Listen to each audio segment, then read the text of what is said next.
Kur ndodhi kriza vitin 97, që ishte vazhdimi strategjisë piramidave me thash, ky ishte njeriu që president dhe komandanti i përgjithshëm i shtetit 82 milion, pikërisht se do të Shqipëri priste ata shërë ushtarak mes natës. Mes natës? Dhe në prezencën time, i dha telefonit Berishës, Berisha, largo qeverinë sa më parë, leri partit po bëni urgentisht unitet e shpëtimit Shqipërisë. I ka thënë Demiret? I kem dokumentuar, I ka thënë Demiret? Demiret kam dokumentuar. Në 97 ora. Dhe Berisha se dëgjoj. Këmbgulja këtia është që të hoqej qeverinë e Aleksandr Meksit. Të ishte? Bile i tha, po që nevoja edhe të jep dorëheqjen. Shqipëria rrezikohet. Të da dy pjesë tha. Do ky ndikoi që Meksi të jep dorëheqjen. Patjetër. Tani një pyetje kam se kështu ty je shumë i ri, po nana fizike kështu si ke qenë bëje stërvitje? Duke qenë tepër aktiv mendor dhe fizik, ruaj vetën time. Janë dy fizike, truri dhe fiziku. Por nana para pos pate trurin tjetër tamam, trupi bie më njëherë. Po edhe pos pate edhe trupin? Po pa trurin më rregull se trupi. Foto tjetër? Kjo është gjë e madhe. Kryeministri Panteli Majko? Tani, trupat komando... Kush është ky? Shefi shtatëmallorisë turke, këvërkollua. Ju jeni aty me syze? Në mes të tyre unë. Po. Dalëm nga zyra shefi shtatëmallorisë. Po? Në thënëntën? Trupat komando serbe hyrë 20 km rreth Shqipërisë, gjoja për ta zgjësuar UÇK-n që hyn brenda Shqipërisë. Po? Dhe Panteli Majko merr telefon mes natës. Dhe më thotë gjëra shumë e vështirë, kanë hyrë trupat... Mars në thënënt? Po, kanë hyrë trupat brenda Shqipërisë. Dhe bëra takim me shefi shtatëmallorisë, dërguam avion special urgjent në Rinas dhe solëm Panteli Majkon në Ankara. Në Ankara? Në Ankara. Wow! Bëm takim me presidentin dhe vam të ky burr. Shefi shtatë? Shefi shtatëmallorisë. Si quhet? Këvërkollu. Hysej Këvërkollu. Ose ishte shqiptar? Jo. Dhe mas i shpjeguam situatën, ai general vazhdimi Haki Karadajt i tha Majkos, ato që kërkove tha me bërdor nga unë do të dërgojnë 24 orë. Dhe 8 avion kargo nga armata e Ankaras, ata ushtarak, i nisi në lezhë në Ligjadër dhe që janë dhe u furizua divizioni Kuksit edhe ajo matan. Unë nuk më duan shtetet kush janë. Mua më duhet qëndrimi tyre për Shqipërinë. Ajo periudhë ka qenë periudha më lavdishme e raportet Turqisë me Shqipërinë. Të gjithë e praktikën. E praktikën, ëh? Kush e? Amerika e praktisi. E dua Amerikën shumë, e praktisi. Në 99-ën jo, Amerika e bëri luftë. Unë jam prit mondial, prit them të 97-ën, patjetër. Kuptova apo? Pra, Italia çfarë bëri? Do të pyes atë. Foto tjetër që ti kalojmë shpejt. Janë shumë foto. Tani pritani. Kjo femër... Ti e the çfarë, po kur e kam lexuar të Reuters në 97-ën, unë punoja te Gazeta Krojon, larg duar nga Shqipëria, më ka emocionuar kjo grua. Kjo është gruaja e vetme në historinë e Turqisë që kryeministre. E vetme, s'ka pasur as para as pas. Kjo është Theçeri i Turqisë. Theçeri i Turqisë. Kupton apo jo? Por i gjanë dhe ish kryeministre së parë të Izraelit 49-54. Ajo trime e madhe që bëri deklaratën në qoftë se neve do barazojmë krimin ekonomik dhe korrupsionin e qeverisë me tradhtin kombëtar bugrit përjeshëm, do shpëtojmë Izraelin. Shisa më do më thoshë për neve sot. Ato gratë shkërqyra. Edhe Merkel i Gjermani. Një e tillë është kjo. Prandaj punon Rama me gra. Rama prandaj punon me gra. Varet këtë zjedh. Këtu është dorë e saj, ëh? Dorë e saj, po është e bërë fotografi me tia, e kam gjithë origjinale gjitha. Tani, një gjë dua për këtë. Për çfarë e bëri? Pse e bëri kjo këtë? Pse ndihmoi Shqipërinë? Ose shqiptarët e këmë në origjinën? Këshilli i Sigurimit Kombëtar në Turqi në atë periudhë me ligjin e Kushtetues Naturës përbëi nga 5 ushtarak dhe 5 civil. Dhe gjithmonë presidenti bëj me ushtarakët. Gjithmonë. Kjo është e kryeministre. Dhe raportimet e zhvillimeve të Shqipëri i bënte shefi shtatëmallorisë turke me drejtorin e zbulimit. Dhe me atan ministri i jashtëm. Dhe bëj raporti me shkrim dhe përcaktoi pozicioni që do madhe shteti turk në raport me Shqipërinë. Okej, ju i dhat informacion, po pse kjo mbajti këtë qendrim? Sepse ishte vendi politik i shtetit turk. Këshilli Kombëtar. Pse na mbron në Turqi? Sepse atje ka një arsye? Turqia Shqipërinë e quan vend vëlla. Po. Tani, shqiptarët kanë bërë më shumë për Turqinë se sa Turqia për Shqipërinë. Sepse 33 kryeministra bashkë Sadrazam kanë drejtuar peranorinë osmane në cilën e kam libri tjetër. Vezirët të mëdhenj. 28 kryeministra dhe me qindra general. Dhe mas tyre, erdhi ata turku me origjinë nga Golloborda, ndërtoi shtetin demokratik ligjor dhe laik Turqisë. Se ata turku është me origjinë nga Ema. Golloborda. Jati. Nga Jati? Nga Golloborda në Selanik, nga Selaniku në Stamboll. Sa i Selanik ka jetuar. Ai vajti ai, po gjyshi i Sakarau. Ec Golloborda shtëpia është bësh ajo muzeumi. Ky nga Selaniku shkoi në Stamboll dhe vazhdoi gjithë akademitë u bë shef shtabrëgjishëm. Ata turku është nga Golloborda. I Forës Prerë. Wow. Unë kam hyrë në arshivat në Turqi, i Forës Prerë. Foto tjetër? Edhe kjo bile nuk e shprete, po thonë se sërgjyshe sa është nga peja. Po, nuk të pyet akoma. Duke qeshur e thashë ma bëri kështu mua. Sepse dhe ata turku... Je ke pyetur? Sepse dhe ata turku djoj, nuk thosha se jam shqiptar. Por ama, gjithë bodyguardet e ti e morën dhe shqiptar. Nuk e thoshe që jam shqiptar? Jo. Po pëse se thoshte? Vetë thoshe dhe morë Shqipërinë. Që ke origjinë nga peja, që fa? Ja bëri kështu? Mos ma meri për kështu, sepse tani ka në moment fare. Kur shkonë me Hilton në Sheraton, që meni pjesë të ceremonit në koktejet e ditës kombëtare të shteteve 110 ambasador, dhe të forcat armatosura 90 atashe ushtarak, pa 200 ne dhe ishim në Hilton në Sheraton.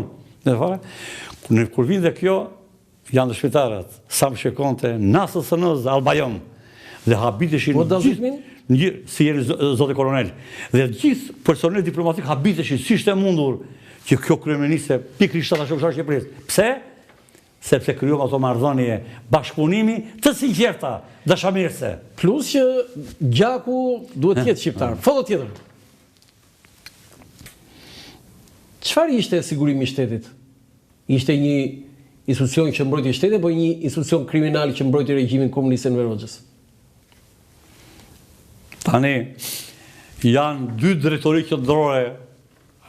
Është drejtoria e sigurimit të shtetit që quhet kundër zbulimi, që vepron brenda territorit të Shqipërisë. Është drejtoria e zbulimit që vepron jashtë Shqipërisë. Drejtoria e zbulimit ka mision për ndjekur veprimtarinë e shteteve dhe personaliteteve të tjera kundër Shqipërisë. Nësa kundër zbulimi, ky sigurisht autoritar, është veprimtari që kryhet brenda Shqipërisë, kundër zbulim. Dalloni këto dy? Dallimi më shumë. Qa bëni këta brenda? Këta kanë pat problemet dhe tyre që i drejto dhe politika dhe ka bërë gabimet e tyre. Ama! Shumë but efekt. Ama! Kanë bërë krime. Dhe kanë bërë. Ama, zbulimi i shtetit nuk kishe këtë mision. Nuk e kishe. Kishe sigurinë në botë radheut, nga të huajt.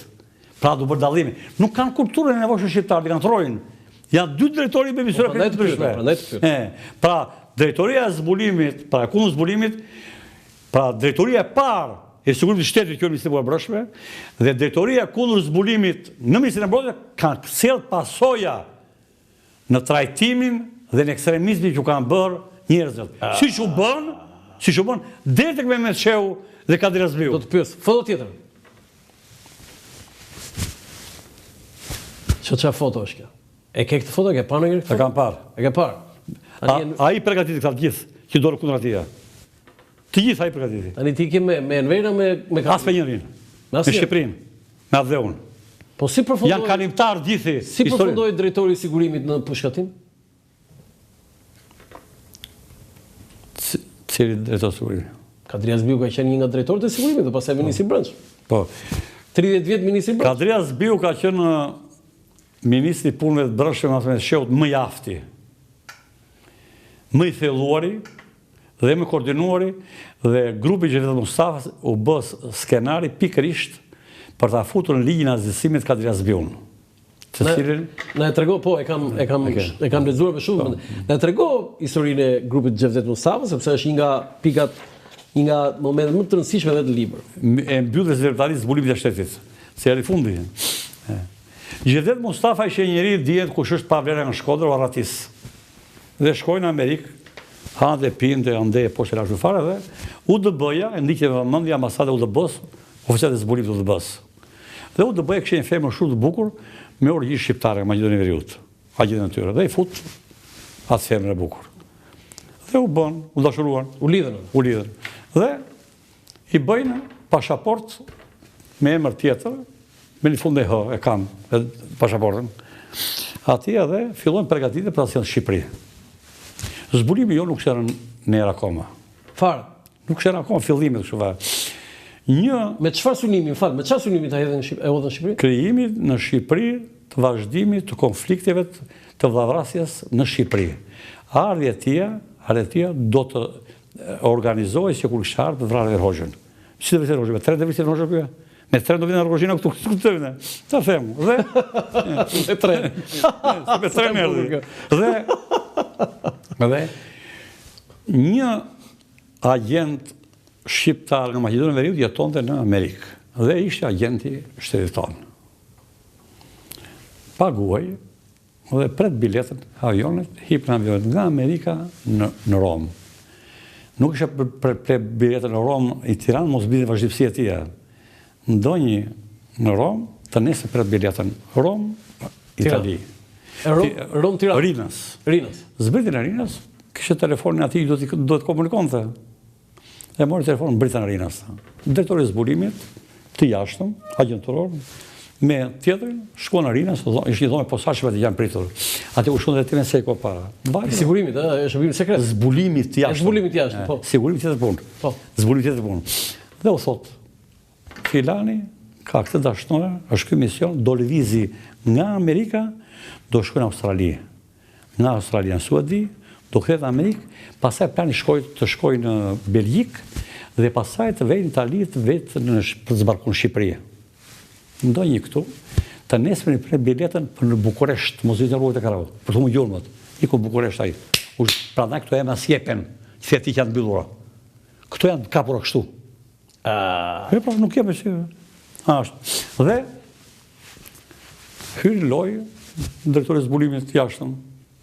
Dhe ambasadët tonë që janë gjendur brenda ambasadës filluan veprimet, e ndoqën u nis zotëria me dashnoren e KGB-s deri në Bruksel. Fit trenet në Bruksel. Ky hipi trenit për Itali, ajo kthye për Amerikë. Italia kishte marrë udhëzimet. 2 kita sekretari i parë, Furgjiu sekretari 2 zbuluesatanë, i thashë me emra unë. Heronj. Ndoqën, kishin gjithë lëvizjet e tija, ku vajti mori armët, ku prositi anijen për ta marrë fare, sa veta ishin, në cilë hotel do flinin, kur do niseshin. Ku që drejton të operacionin?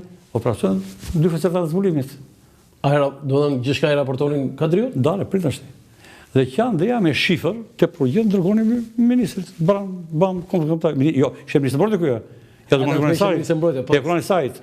Dhe masi morë gjithë të dhëna, dhe a ju vendos në hotel, grupë Gjezet Mustafa, Gjezet Mustafa vajtë e dhomat të tyre, hoqë telefonë, shkëput telefonatë, që mos komunikonin. Dhe shtyri ditë dhe njësës 3 ditë. Dhe një kosisht s'postojnë 90 km vëdhe zbarkimit, që kështë raportua këta. Ata i dërgojnë hekurani saj te përgjendë. Ju sugjerojmë që të kërkohet shtetit italian të i blokoj në Itali, të mos i rësvishë të vazhdojnë Shqipëri. Dhe i shkon Ramiz Ali, se kam të libertet të fara. Ramiz Alia, ishe skenari për Kadri Azbiu, si duka të fara, vëshënimin, letë zbarkojnë Shqipëri, ka që shkruar. Shqipëri Ramiz Alia? Shkruar, Mordiali, janë dokumentat, shkruar, dhe në arshiv, zveshvi, dhe, qarë bëhen tani? Unë nisë në ta, raportonë në ta, u shumë marrë. Hekurani saj, që bë skenari për Kadri Azbiu, pse nuk e pritën bandën sa hynë të pylli të arrestuar të azjësërë për kanë dhirë Rogozhin? Po, këmë ka përdo më përshë. Bravo! Hekurani saj me 2 bodyguard, basër orënës, shkon në për pyll dhe vete afër lumit në këmë teja. Kadri Azbiu ishe divizionin e Elbasanit. Dhe u bë për plasjet të di armat, terror, atë farë. Dhe njoftojnë Kadri Azbiu dhe Kadri Azbiu vjen me njëherë në Rogozhin. Kur vjen e Kadri Azbiu, vjen dhe ai nga kështë vato tej hekurani saj. E dhjo të ngritu gjithë, banë mora e sisoj me njëherë, që skenari, që ka banda. Dhe Kadri Azbiu hipër në tankë dhe thotë, do, i thotë ati, Gjithë Mustafës, jam Hekullani Saj, Kadria Zbiu. Si përfundim u vrabu fare, dhe kur Kadria Zbiu të betë fare, i thot, afrote Hekullani Saj, ma rojë misioni jotë. Kadriu kështu. Dhe hipër makinës dhe largohet Hekullani Saj. Vjen Shqipëri, vjen Tiranë. Tiranë? Ashtë. Thret, Enver Hoxha i ke një pjesë aty, Kadria Zbiu. Edhe akuzon. I thotë, si ishte mu, do thotë, pas kam përgatitur grupin e Gjevdet Mustafës të azisoj ty, thotë. Gjevdet Mustafa nuk do vide me treni, thotë, edhe me rrugë këte, thotë, azisoj ty. Pasë, si do hyte në Tiranë? Si mu do azisoj ty? Këte, thotë, do strehoj këtu. Ku janë këto të dhëna? Kush ka dhënu? U janë vetë asaj fushë, edhe poshtë. Po, i thotë. Ti ke qenë në zinë gjiri, thotë, i Mehmet Shehu, sepse në vitin 1966, në mbledhjen e Këshillit të Mbrojtjes, kur Mehmet Shehu propozoi që të bashkojë dega zbulimin agjenturor të Ministrisë së Mbrojtjes Ushtarake jashtë shtetit me zbulimin politik, ti nuk kundërshtove, po i bashkuat, sepse do ndërgonte mua agjentura ushtarake jashtë shtetit që Mehmet Shehu është agent, do vetëm se bote, kur kishte varësinë do më jepje mua. Unë bashkë vendos me ta. Po, tha. Ky ka qenë qëllimi juaj të bashkuat, tha, dy zbulimet në drejtë të bashkët. Dhe vazhduan. Kur u bë gjyqi Hekullani Sajt, pyetën Hekullani Sajt e pranon vetë. Ishte një skenar i organizuar nga neve për azjësimin e Kadria Zbiu. Te ka gjyqi. Dhe i shkreti dhe tha partia ime më rreson. Çfarë do thoshte ai? Edhe u tregua trim. Pra tani, nëse do vazhdojnë pika as Mehmet Shehu, do të pyes për Mehmet Shehu. Po Kadria Zbiu vërtet janë ato që përfundoi me kafë të thyrë, me dhënë të thyrë? Çdo gjë mund të ketë ndodhur brenda. S'ke në informacion. Çdo gjë, jo, unë marr shoh dokumente.